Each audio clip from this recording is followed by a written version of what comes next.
No one raised their voice. No one insulted anyone. And yet, by the end of this conversation, one man would disconnect, not because he was silenced, but because he was exposed. The screen split cleanly down the middle.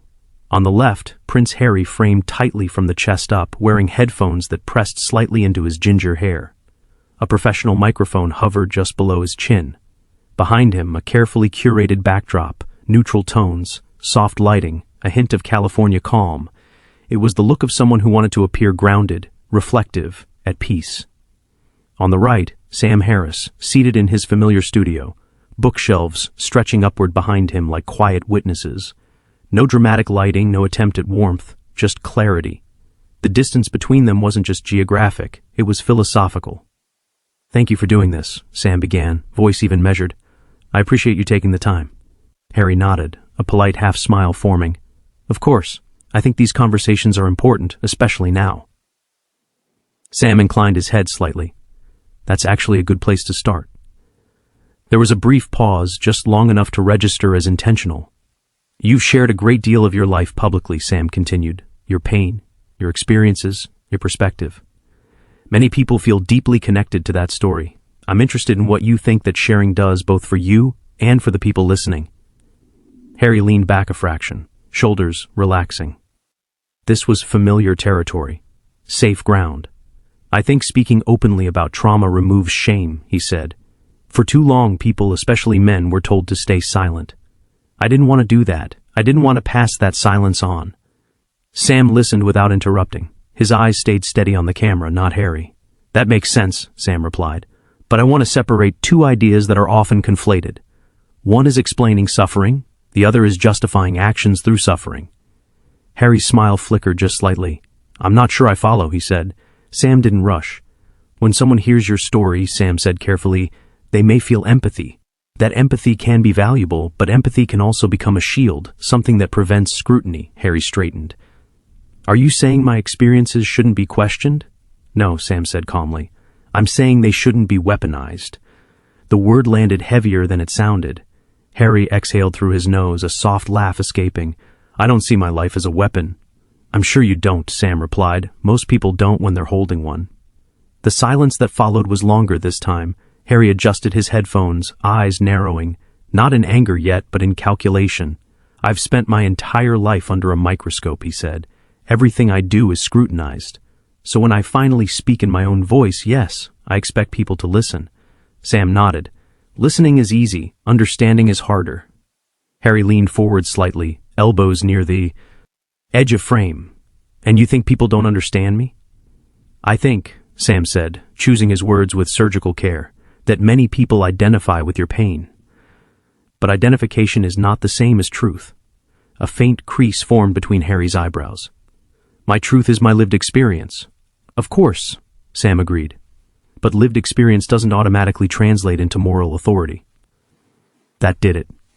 Harry's jaw tightened. Not visibly dramatic, but unmistakable. "So what is this?" Harry asked. "An interrogation?" Sam didn't blink. "It's a conversation, but not a flattering one." The distance between the two screens suddenly felt enormous. Harry looked off camera for a brief moment, then back again. "I agreed to this because I believed it would be constructive. I believe it still can be," Sam said, "but only if we're willing to examine the role narrative plays in identity." Harry frowned. "Narrative?" "Yes," Sam said. "The story we tell ourselves about who we are and what that story gives us permission to do." Harry crossed his arms. "My story didn't give me permission," he said. "It forced me to act." Sam tilted his head slightly. "That's an interesting claim." "Why?" "Because it removes agency." Harry stiffened. "You don't know what it's like to grow up the way I did." Sam nodded slowly. "You're right, I don't. But suffering explains behavior. It doesn't absolve it." The words hung in the air, sharp and immovable. Harry's voice remained controlled, but something underneath had shifted. "This feels less like curiosity," he said, "and more like judgment." Sam's reply was immediate. "Discomfort isn't judgment," he said. "It's information." Harry stared at the screen, lips pressed together. For the first time since the call began, he didn't respond right away. And in that pause, that quiet charge pause, the conversation crossed a line it would never return from. The pause stretched just long enough to become noticeable. Harry finally spoke, his tone calm but clipped. I think what you're doing is abstracting real pain into theory, and that's convenient because it keeps you emotionally removed. Sam nodded once. That's a fair accusation, but distance can also clarify. Or dehumanize, Harry shot back. Sam didn't flinch. Only if the humanity exists solely inside the story, Harry blinked. What does that even mean? It means, Sam said, leaning back slightly, that when identity becomes inseparable from narrative, any challenge to the narrative feels like an attack on the person. Harry's shoulders tightened. So now I'm hiding behind a story. No, Sam replied, you're living inside one. The words landed heavier than any insult could have. Harry let out a sharp breath. You know, it's easy to say things like that when you haven't spent decades being defined by others. Sam's voice remained steady. But you're still allowing definition, just with different authors. Harry shook his head. I reclaimed my voice. Did you? Sam asked. Or did you trade one script for another? Harry leaned forward, hands briefly, entering the frame as he gestured. You're talking as if everything I've said publicly is calculated. I'm talking as if repetition creates reinforcement, Sam replied, and reinforcement creates identity. Harry stared at the screen. You're psychoanalyzing me. I'm examining patterns, Sam said. There's a difference. Harry laughed, but there was no humor in it. This is exactly the problem.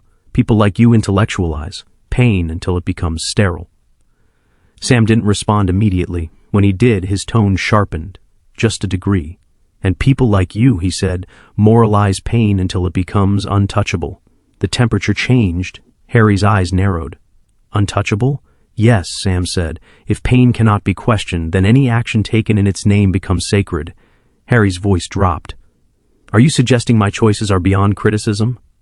I'm suggesting, Sam said evenly, that they're often defended from criticism. Harry folded his arms again, jaw set. You talk about agency, he said, but you ignore context. I don't ignore it, Sam replied. I just refuse to let it excuse everything. Harry shook his head slowly.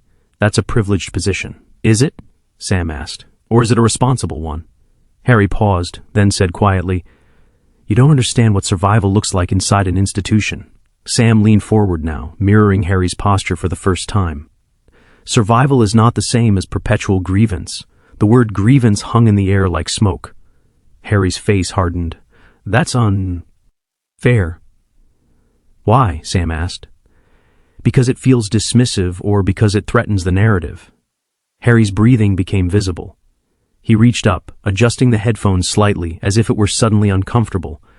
I walked away from everything I knew, Harry said. Family, country, legacy. Sam nodded. And you brought it all with you. Harry stared. That doesn't even make sense. It does, Sam said softly. Because you didn't leave the story, you exported it. Silence, not dead air, charged air. Harry swallowed. So, what do you want from me? Silence. No, Sam replied. I want coherence. Harry scoffed. From whose perspective? From yours, Sam said. Right now, you oscillate between victimhood and authority. Harry's voice sharpened. I earned my authority through suffering, Sam asked. Yes. That's a dangerous metric, Sam said, because it implies the most wounded voice should lead. Harry leaned back, eyes flashing. You're dismissing lived experience again. No, Sam replied. I'm placing boundaries around it. Harry shook his head. You keep talking like this is a philosophical exercise. It's my life. And yet, Sam said, you chose to make it public. Harry froze. Sam continued, calm but relentless. Public stories invite public analysis. You don't get control without consequence. Harry looked off screen again, longer this time. When he returned, the warmth was gone. I think this conversation has lost its balance, he said. Sam met his gaze. I think it's found it. Harry exhaled sharply. You're not listening. I am, Sam said. I'm just not agreeing. Harry's voice rose slightly. Then what's the point? Sam answered without hesitation. To see whether your identity can survive disagreement. The words hit like a quiet detonation. Harry stared at the screen, eyes hard now, not hurt, not confused, angry, and for the first time since the call began, his voice carried an edge that couldn't be smoothed over. Be careful, he said. Sam raised an eyebrow. About what? Harry didn't answer right away, but something in his expression said the conversation had reached a place where care was no longer on the table. Be careful. Sam didn't raise his voice. He didn't smile either. That sounds like a warning, he said. Harry's jaw tightened. It's a boundary. Sam nodded slowly. Boundaries are good, but they're not substitutes for answers. Harry leaned forward again, elbows just out of frame. You keep framing this as if I owe the public intellectual consistency.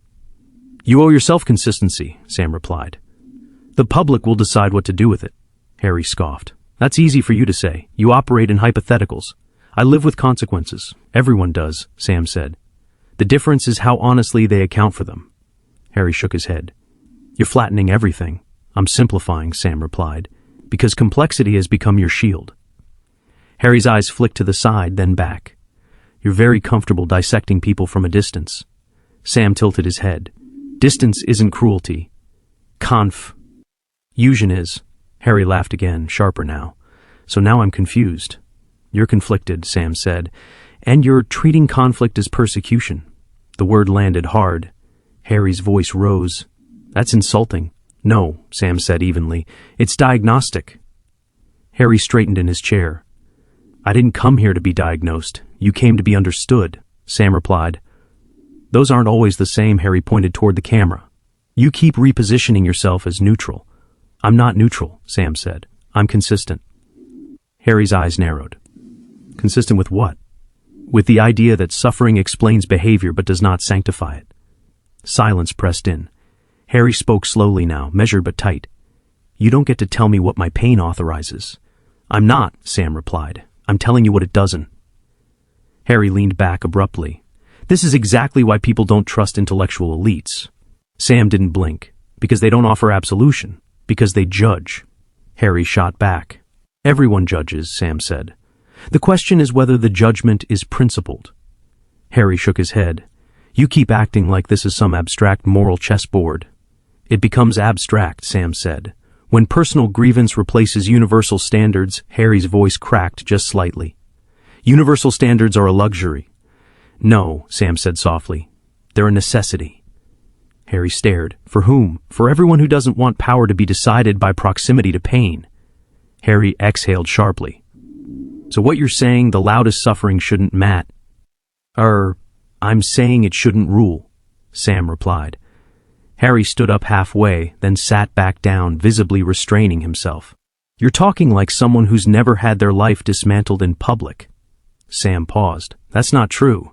Harry looked surprised. Oh, I've had my views dismantled, Sam said repeatedly, and I survived by changing them.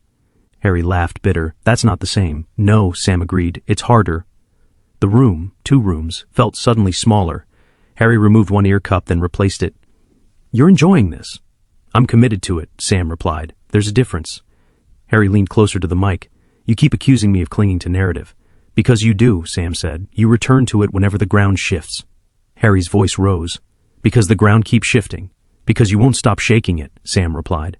Harry stood fully now, pacing just out of frame. This is absurd. Sam watched calmly. What's absurd is demanding immunity from scrutiny while insisting on moral authority. Harry turned back to the camera. I never demanded immunity. You demand difference, Sam said, and you confuse it with respect. Harry's eyes flashed. That's not fair. Fairness isn't the metric, Sam replied. Truth is, Harry shook his head, breath quickening. You don't get to define truth here. Sam leaned forward. Neither do you. The words collided. Harry stopped pacing. He stared directly into the lens, voice low and sharp. You invited me here under the pretense of dialogue, and we're having one. Sam said. No, Harry snapped. You're prosecuting. Sam exhaled. If that's how disagreement feels to you, stop, Harry said loudly. The first real interruption, Sam paused. Go on. Harry pressed his palms together, knuckles widening. You're framing everything I say as manipulation. I'm framing it as pattern, Sam replied. Because patterns matter. Harry leaned closer to the screen. You don't know me. I know your words, Sam said. And I know how often they protect you from being questioned. Harry's voice broke into anger now. You're twisting this. Sam didn't move. I'm holding it steady. Harry's breathing was audible. This is not why I agreed to this. Sam's reply was immediate. This is exactly why you needed to. Harry stared, stunned. Then, quietly, dangerously, he said, You think you're above this? Sam shook his head. I think I'm accountable to it. Harry reached up again, tugging at the headphones. I'm done being talked over. You've spoken more than anyone here, Sam said gently. Harry laughed, sharp and humorless. Unbelievable. He stepped back in frame, eyes blazing. This conversation is going nowhere. Sam nodded. It's going somewhere you don't control. Harry's hand hovered near the console. Last chance, he said. Change the tone. Sam looked straight ahead. I won't change the truth to spare your comfort. Harry froze. For a long second, it looked like he might pull the plug right then, but instead he leaned in, voice cold. You don't get to define me, Sam answered quietly. The end stopped trying to control the definition.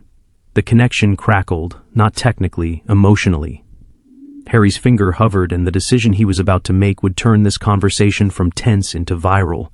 Harry's hand hovered just above the control panel. You keep saying truth like it's neutral, he said, voice tight. Truth has power.